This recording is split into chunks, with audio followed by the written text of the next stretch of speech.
महाराष्ट्राचा अर्थसंकल्प आज विधानसभेत सादर होता आणि त्याच पार्श्वभूमीवर संपूर्ण महाराष्ट्रामध्ये जे सार्वजनिक बांधकाम विभागामधील कंत्राटदार असतील, मजूर संघटना असतील, आज आंदोलन करतायत। ज्या आंदोलनाच्या माध्यमातून त्यांचं म्हणणं आहे की आमचे जे थकीत बिलं आहेत ती थकीत बिलं द्यावीत आणि त्यासाठी त्यांनी प्रतिकात्मक या ठिकाणी पेटीसुद्धा एक तिजोरी आणलेली आहे। त्या तिजोरीचा दरवाजा उघडण्याची मागणी त्यांनी केलेली आहे। आपण त्यांच्याशीच बोलूया।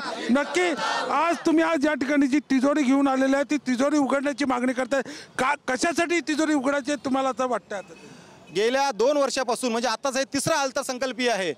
2022 ते 2023, 23 ते 24, 24 ते 25 या 3 वर्षामध्ये कंत्राटदारांना अत्यंत प्रमाणामध्ये पैसे मिळालेले आहेत आणि हे ह्याच्यावरून सिद्ध होतं आहे की अर्थसंकल्पामध्ये आमची योग्यरित्या तरतूद न केल्यामुळे महाराष्ट्र शासनाची कामं आम्ही करतोय आणि आज ह्या तिजोरीचे दरवाजे बघा ना आमच्याकडे बंद केलेले आहेत। आम्ही अर्थसंकल्पीय ह्याच्यामध्ये सांगतोय, आज अर्थसंकल्प आहे महाराष्ट्र राज्याचा। माझी अर्थमंत्र्यांना विनंती आहे, मुख्यमंत्र्यांना विनंती आहे, बांधकाम मंत्र्यांना विनंती आहे की जर तुम्ही आज हे करणार नाही, आता तिजोरीचे दरवाजे उघडणार नाही तर काय करायचं? आज सर्वात जास्त रोजगार देणारा वर्ग जर कोण असेल तो कंत्राटदार आहे, पण आज आम्हाला बेरोजगार केलेलं आहे।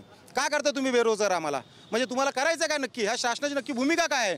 म्हणजे मला असं वाटतंय की शासन एकीकडे म्हणते विकास करायचा म्हणून आणि दुसरीकडे विकासाच्या नावावरती लोकांना फसवणूक करते की काय, असं मला वाटतं। शासन बहिरेपणाचं सोंग घेते। एकूणच ज्या पद्धतीनं मागील शासन काळात असेल किंवा आत्तासुद्धा जो निधी आहे तो एका वेगळ्या कामासाठी वापरला जातो। लाडकी बहीण असेल त्यासाठी निधी फिरवला जातो, वेगवेगळ्या ज्या घोषणा केल्या जातात त्यासाठी निधी दिला जातो, परंतु आज आपली देणी थकवली जातात। काय नक्की तुमचा रोष असेल?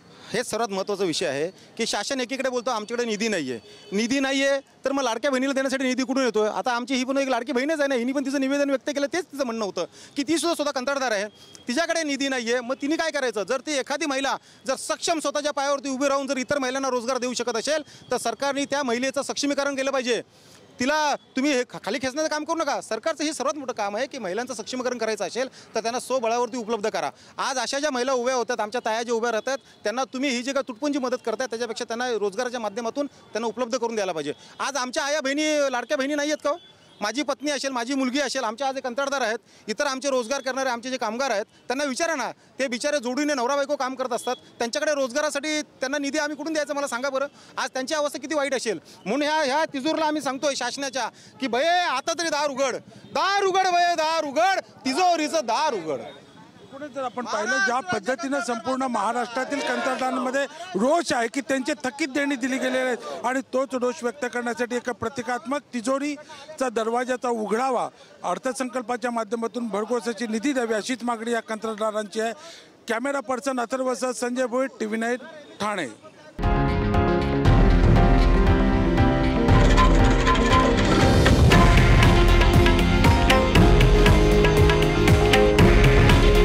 हे आहे देशातील नंबर 1 न्यूज नेटवर्क आणि आपण पाहत आहात TV9 मराठी। काळजी तुमची, हित महाराष्ट्राचं।